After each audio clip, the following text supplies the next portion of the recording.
Alam nyo ba na bukod po sa pamamasada, may bagong paraan ang mga in-drive drivers para kumita ng extra? Oo po, tama ang narinig ninyo. Sa tulong po ng teknolohiya, partikular na po ang blockchain at saka cryptocurrency, pwede na pong magdagdag kita habang nagmamaneho. Kaya sa video na ito, aalamin po natin kung paano nagiging posible ito. Ano po ang kailangan gawin ng mga drivers at ano po ang epekto nito para sa ating mga Pilipino.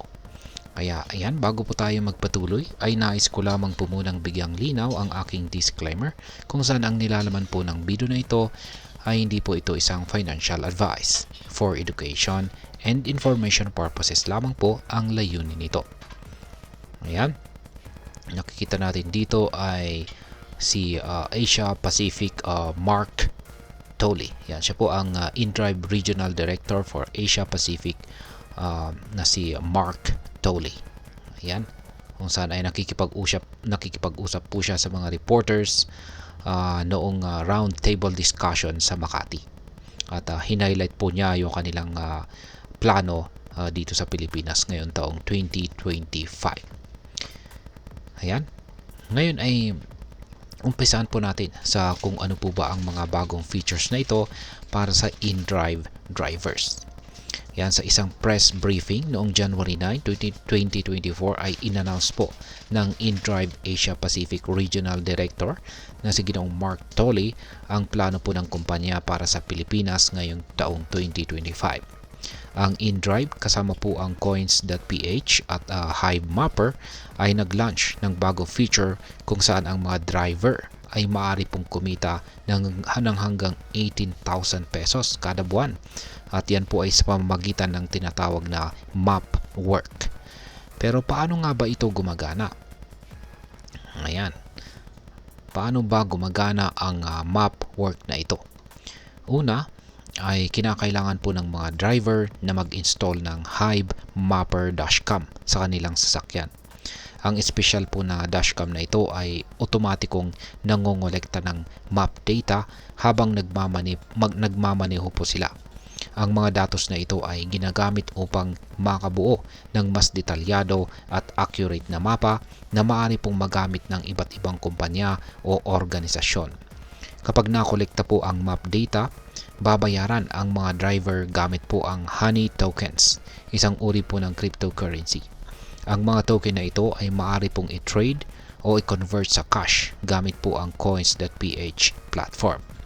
Napakasimple, di ba? Habang nagmamaneho ka para sa mga pasahero, kumikita ka na rin mula sa Mapwork. Ngayon ay gaano nga ba kalaki ang pwede mong kitain dito?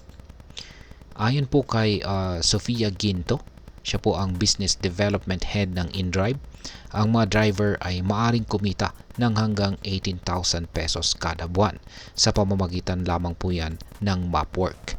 Ito ay bukod pa sa regular nilang kita mula sa pamamasada. Sa kasalukuyan ay mayroong pong 20 pioneer drivers ang sumusubok sa feature na ito ngayong buwan. Plano po nilang palawakin ito sa buong bansa kung magiging matagumpay ang pilot program. Alam nyo na ba, as of end of 2024, umabot na po sa 13,000 ang mga driver partners ng InDrive dito sa Pilipinas. Ayan, ganyan po kabilis ang pagdami ng mga interesadong drivers na nagpa-participate dito. Ngayon ay ano naman po ang papel ng Coins.ph at saka Hive Mapper? Kung nagtatanong kayo kung bakit mahalaga ang Coins.ph at ang Hive Mapper dito, ganito po ang kanilang contribution. Yan, sa Coins.ph, isa sa mga nangungunang cryptocurrency exchange platforms dito po sa ating bansa.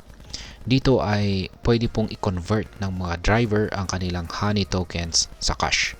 Ang pagiging accessible po ng Coins.ph ay isang malaking tulong para sa mga Pilipinong hindi pa gaanong pamilyar sa cryptocurrency. Ang Hive Mapper naman ay isa itong global mapping network na gumagamit po ng mga datos mula sa dashcams upang lumikha ng mga mas detalyadong mapa. Sa halip po na umasa sa traditional na mapping companies, nagbibigay sila ng decentralized solution kung saan ang mga driver mismo ang nagiging contributors. Ngayon ay ano naman ang kahulugan nito para sa Pilipinas? Yan, ang bagong feature na ito ay nagpapakita po ng isa pang use case ng blockchain technology na hindi lamang limitado sa investment. Sa totoo lang, maraming Pilipino na ang tumatangkilik sa cryptocurrency. Base po sa global survey ng YouGov, 52% ng mga Pilipinong respondents ay bumili na ng cryptocurrencies tulad po ng Bitcoin at saka Ethereum. Dahil dito ay pumapangalawa ang Pilipinas sa global ranking ng crypto adoption, sunod sa South Africa na may 65% adoption rate. Sa ganito pong datos, malinaw na may interes at potensyal ang mga Pilipino pagdating po sa mga ganitong technology. Ngayon ay nagiging mas accessible pa ang crypto sa mga ordinaryong manggagawa tulad po ng mga in-drive drivers. Ngayon ay ano po ang maaring maging epekto nito sa atin bilang mga Pinoy crypto enthusiast? Ayan, para sa atin, ito po ay isang positibong balita.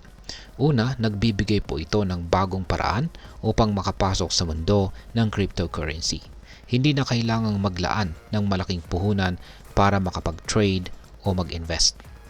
Pangalawa, nakakatulong po ito upang mas maunawaan ng mas maraming Pilipino ang practical use ng blockchain technology. At ngayon ay ano naman ang aking masasabi tungkol dito?